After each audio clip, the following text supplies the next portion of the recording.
Bienvenue au centre hospitalier La Miséricorde.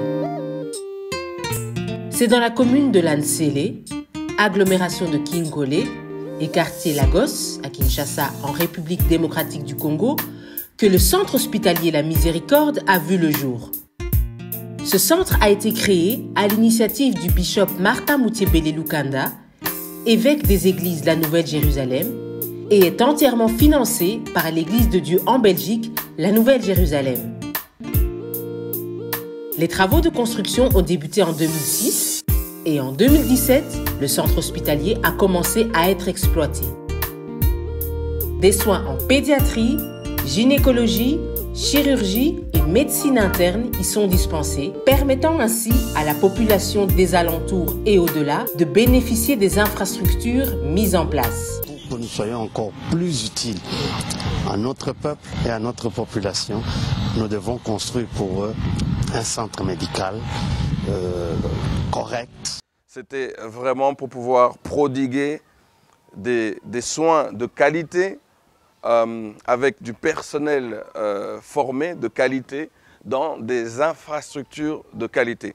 Et donc les travaux ont pris une dizaine d'années, de 2006 à 2017. C'était un terrain vague, il n'y avait pas grand-chose ici. Et donc en 2017, nous avons pu démarrer l'exploitation du centre hospitalier.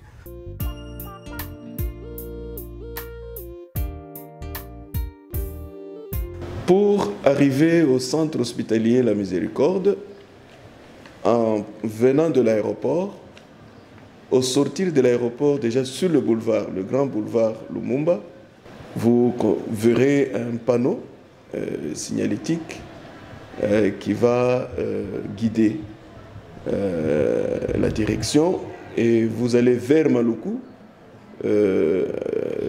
arriver à la hauteur de Kinkole, à l'entrée principale de la cité de Kinkole, vous allez trouver un deuxième panneau signalétique qui indique l'accès sur le petit boulevard intérieur qui fait le cœur de la cité urbano-rurale de Kinkole. Alors, sur le petit boulevard de Kinkole, nous allons y mettre le tout premier panneau à l'accès au virage et un deuxième panneau à 200 mètres du marché, du petit marché de Kinkole.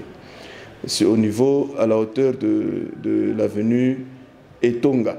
Alors, vous prenez l'avenue Etonga à gauche et vous chutez sur l'avenue Nina, où nous avons posté aussi deux autres panneaux signalétiques qui orientent vers la grande avenue qui traverse la concession de l'entreprise Congo Futur, où vous trouverez le dernier panneau qui indique la direction à prendre pour arriver au centre hospitalier.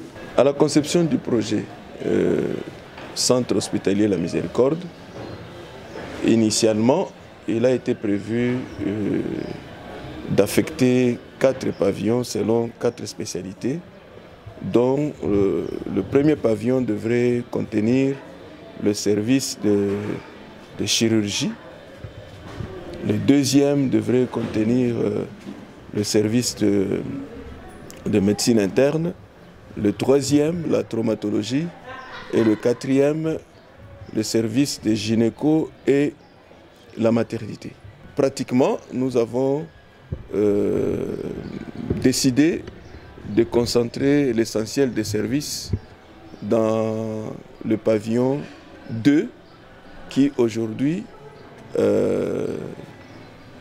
contient toutes les spécialités, notamment la pharmacie y compris, et le bloc opératoire, ainsi que les différentes hospitalisations des différentes spécialités, maternité, chirurgie, médecine interne, et que sais-je. Donc toutes les consultations sont faites dans ce pavillon-là. Et le deuxième pavillon, qui est le pavillon 1, celui-là contient le laboratoire, la banque de sang, ainsi que les bureaux de l'administration, et une structure qui est pour nous comme un déversoir du trop-plein du deuxième pavillon, surtout en matière de maternité. Lorsqu'il y a beaucoup d'accouchés, nous le déversons dans un pavillon qui est prévu pour recevoir un plus grand nombre de gens. Le centre hospitalier La Miséricorde a déjà bien évolué. Le but des travaux réalisés était de le rendre plus accessible et plus autonome, afin de prodiguer des soins de qualité aux personnes qui s'y rendent, dans une structure de qualité pour la population des alentours et au-delà.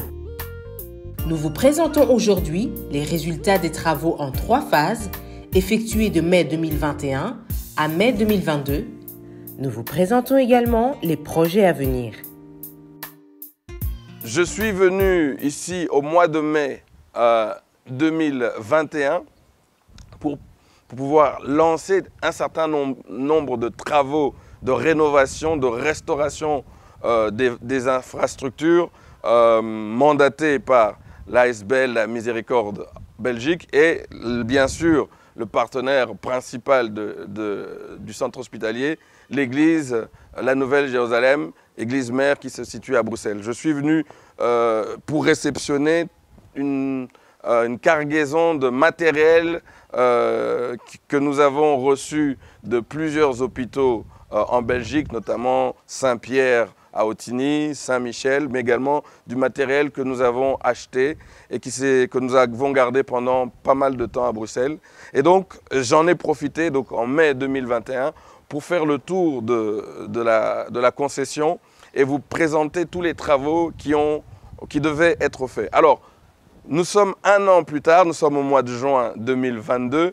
Quels sont les travaux qui avaient été prévus et qui ont été faits? Voici les travaux qui ont été faits.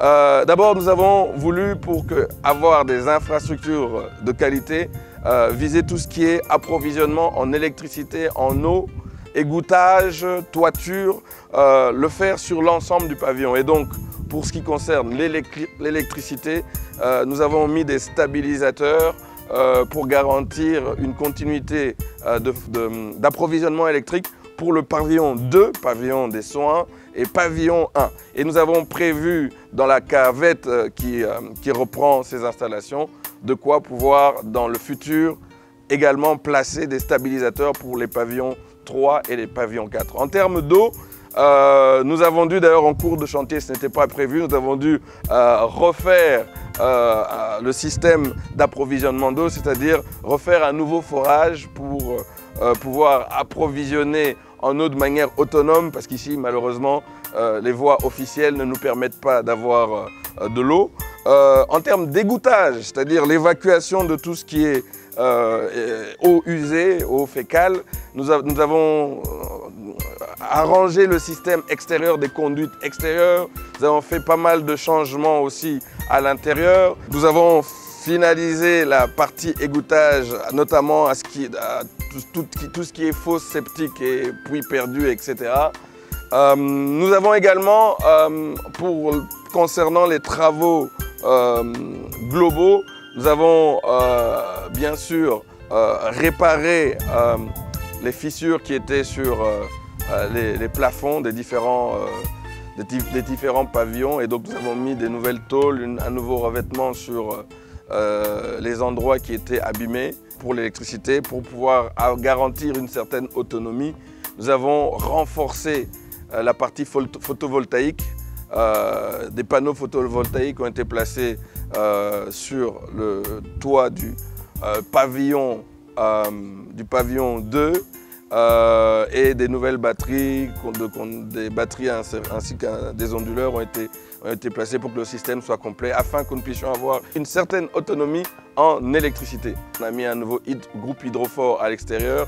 Le groupe hydrophore alimente une citerne de 10 000 litres et nous permet aussi d'avoir un débit suffisamment fort pour pouvoir alimenter les différents pavillons en eau. Nous avons également mis une maçonnerie autour pour sécuriser cette installation-là. Nous avons fait également des travaux spécifiques dans le pavillon 1 et dans le pavillon 2 en privilégiant dans un premier temps d'abord le pavillon 2. Que ce soit le 1 ou le 2, nous avons refait tous les châssis. Donc ce sont des nouveaux châssis qu'on a installés. Nous avons fait la peinture des pavillons 1 et 2, peinture extérieure, peinture intérieure. Nous avons refait tous les faux plafonds des pavillons 1, des pavillons 2, les triplex, remplacé ceux qui étaient défectueux, remis une peinture de protection. Et alors, nous avons également à l'intérieur fait des travaux dans certaines salles spécifiques, comme par exemple le laboratoire dans le pavillon 1, la banque de sang dans le pavillon 1, rééquiper en termes de machines notre service informatique. Concernant le pavillon principal, donc des soins au pavillon 2, nous avons également refait tout ce qui est sanitaire, toilettes, amener d'eau, évacuation d'eau.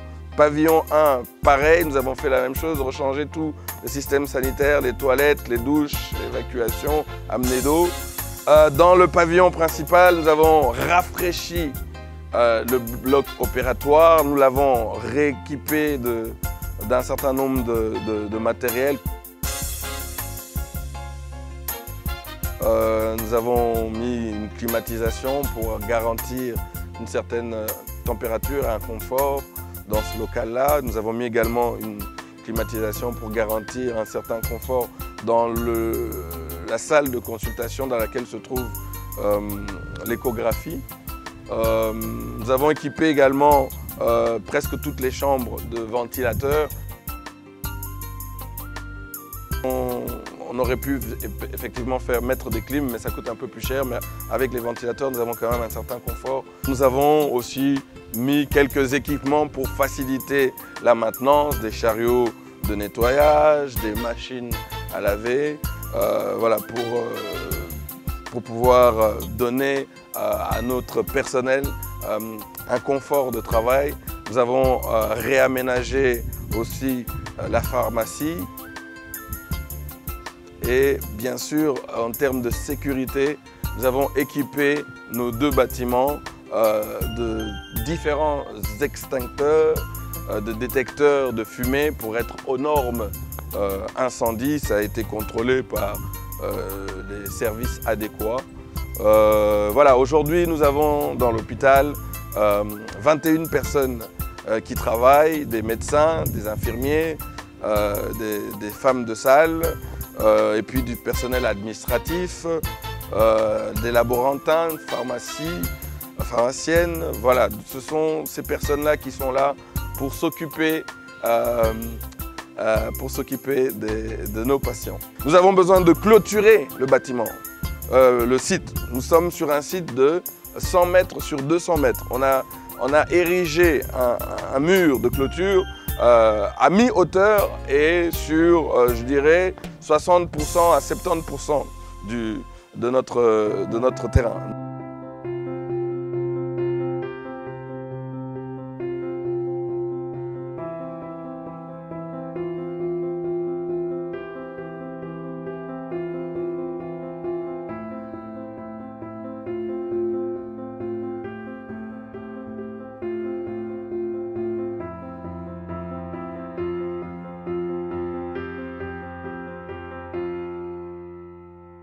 En conclusion, vous voyez que votre contribution nous a aidé à faire beaucoup de choses. Les montants qu'on demande sont des montants dérisoires. Je pense que vous pourrez vérifier et comparer à Kinshasa, malgré la qualité des installations, la politique que le feu l'évêque Moutchébélé Martin avait mis en place et que je poursuis aujourd'hui, ce sont des coups bas. Mais pour que cela puisse être possible, nous avons besoin de votre soutien.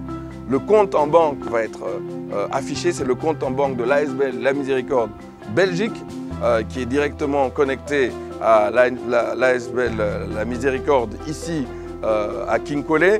Et donc, vous pouvez bien sûr donner un montant unique de temps en temps quand vous pensez à la Miséricorde, mais vous pouvez aussi en même temps que cela, souscrire un ordre permanent. Aujourd'hui, nous avons beaucoup de personnes de la Belgique qui, chaque mois, souscrivent un petit montant, et c'est ce montant-là qui nous permet de fonctionner au jour le jour.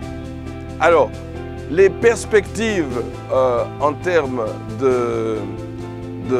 d'installation, de travaux en tout cas, il y a encore pas mal de choses qui restent à faire. Je vous ai parlé du pavillon 1 et du pavillon 2, qui sont les pavillons qui sont utilisés. Mais pour le pavillon 3 et pour le pavillon 4, nous n'avons encore rien fait, à part sécuriser les bâtiments par rapport à la toiture. Mais il faut refaire les châssis, il faut faire les faux plafonds, il faut refaire l'électricité, il faut refaire les sanitaires.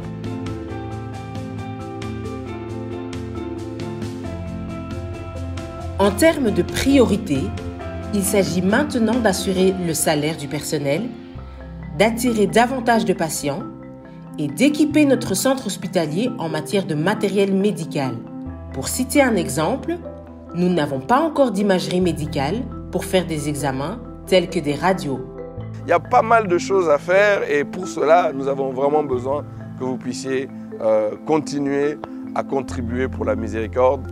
Alors, nous comptons sur vous, les malades et les patients comptent sur vous, le personnel qui travaille compte sur vous et la Nouvelle-Jérusalem, Église de Dieu en Belgique, compte sur vous.